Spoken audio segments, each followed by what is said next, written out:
ભક્તો રાધે રાધે, જય શ્રી કૃષ્ણ। આજે આપણે એક એવા દેવતા વિશે વાત કરીશું જે માત્ર એક લોટો જળ ચઢાવવાથી પ્રસન્ન થઈ જાય છે, અને એ છે દેવોના દેવ મહાદેવ। સોમવારનો દિવસ ચંદ્ર દેવ અને ભગવાન શિવને સમર્પિત છે। જે વ્યક્તિના જીવનમાં માનસિક શાંતિ નથી, જેનું મન હંમેશા ચિંતિત રહે છે અથવા જેના ઘરમાં પૈસા આવવા છતાં ટકતા નથી, તેમના માટે સોમવારની પૂજા વરદાન સમાન છે।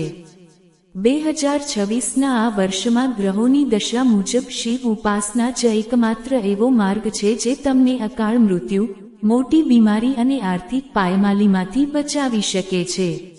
આજે આ ખાસ વિડીયોમાં હું તમને શિવપુરાણમાં વર્ણવેલા એવા ગુપ્ત ઉપાયો જણાવીશ જે તમારા ભાગ્યની રેખાઓ બદલી નાખશે। સૌથી પહેલા વાત કરીએ સોમવારની સવારની। સોમવારે સવારે વહેલા ઉઠી સ્નાન કર્યા પછી સફેદ વસ્ત્રો ધારણ કરવા અત્યંત શુભ છે। ભગવાન શિવને સફેદ રંગના પુષ્પો જેમ કે આંકડાના ફૂલ અથવા કરેણના ફૂલ અર્પણ કરો। શિવલિંગ પર જલાભિષેક કરતી વખતે ઓમ નમઃ શિવાય મંત્રનો જાપ કરો। જો તમારી કોઈ ખાસ મનોકામના હોય તો જળમાં થોડું કાચું દૂધ અને કાળા તલ જરૂર નાખજો। કહેવાય છે કે જે શ્રદ્ધાથી મહાદેવને જળ ચઢાવે છે તેના જીવનના તમામ વિષ એટલે કે દુઃખો શિવ પોતે પી જાય છે। સોમવારે સ્નાનના પાણીમાં 2 ટીપાં ગંગાજળ નાખવાથી તમારા 5 જન્મોના પાપ ધોવાઈ જાય છે અને મન નિર્મળ બને છે।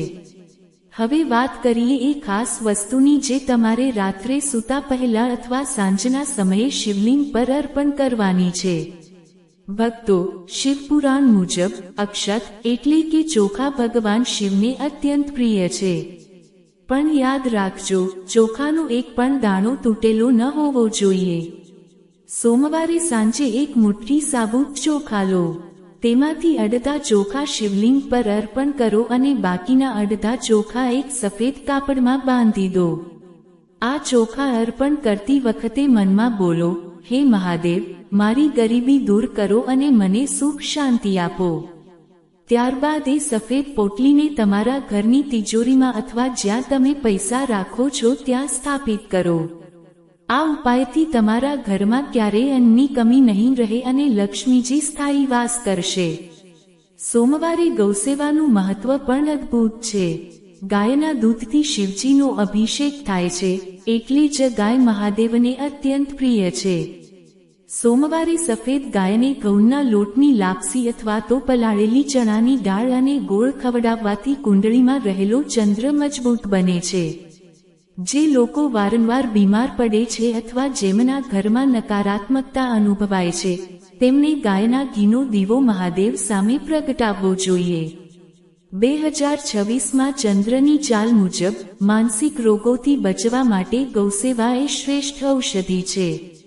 યાદ રાખજો, જે હાથ ગાયના શરીર પર ફરે છે તેના નસીબમાં ક્યારેય દુઃખની રેખાઓ નથી રહેતી। ઘણીવાર આપણા ઘરમાં વાસ્તુ દોષ હોય છે જેના કારણે પૈસા આવે તો છે પણ ઝઘડા પાછળ વપરાઈ જાય છે। સોમવારે સાંજે કપૂરનો ધૂપ આખા ઘરમાં આપો।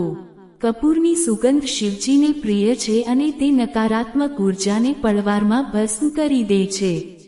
જો તમારા બેડરૂમમાં તણાવ રહેતો હોય તો એક કાચની વાટકીમાં થોડું સિંધવ મીઠું ભરીને ખૂણામાં મૂકો અને દર સોમવારે તેને બદલો।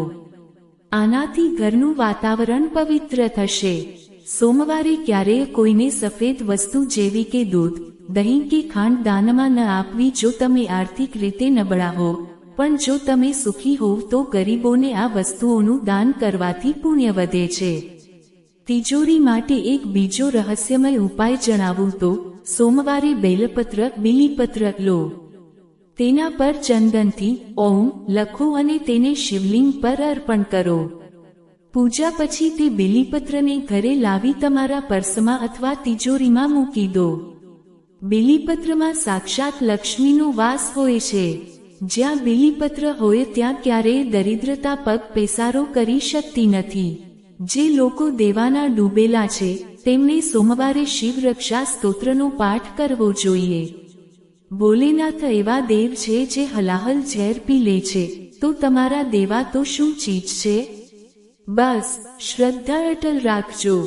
સોમવારે રાત્રે સૂતા પહેલા એકાંતમાં બેસીને 108 વાર મહામૃત્યુંજય મંત્રનો જાપ કરવો. આ મંત્ર માત્ર આયુષ્ય નથી વધારતો, પણ તે અકાળ સંકટોને ટાળે છે. 2026ના આ કાળમાં મનની શાંતિ જ સૌથી મોટી સંપત્તિ છે. સોમવારે ક્યારેય મિથ્યા ભાષણ કે કોઈની નિંદા ન કરવી, કારણ કે શિવજી બધું જ જુએ છે. પિતૃઓના આશીર્વાદ મેળવવા માટે સોમવારે પીપળાના ઝાડ નીચે એક દીવો જરૂર કરવો, કારણ કે પીપળાના મૂળમાં વિષ્ણુ અને ઉપરના ભાગમાં શિવનો વાસ છે. ભક્તો, આ વિડીયોમાં જે જ્ઞાન પીરસવામાં આવ્યું છે તે તમને કોઈ જ્યોતિષી નહીં કહે. આ અનુભવેલી અને શાસ્ત્રોમાં લખેલી વાતો છે. જો તમે તમારા જીવનમાં ખરેખર બદલાવ ઈચ્છો છો, તો આવતા સોમવારથી જ આ નિયમોનું પાલન શરૂ કરો. ભોલેનાથ તમારી હાકલ જરૂર સાંભળશે. શ્રદ્ધા અને સબૂરી રાખો, વખત બદલાતા વાર નહીં લાગે. તમે મહાદેવના કયા નામનો જાપ કરો છો તે કોમેન્ટમાં જરૂર જણાવજો.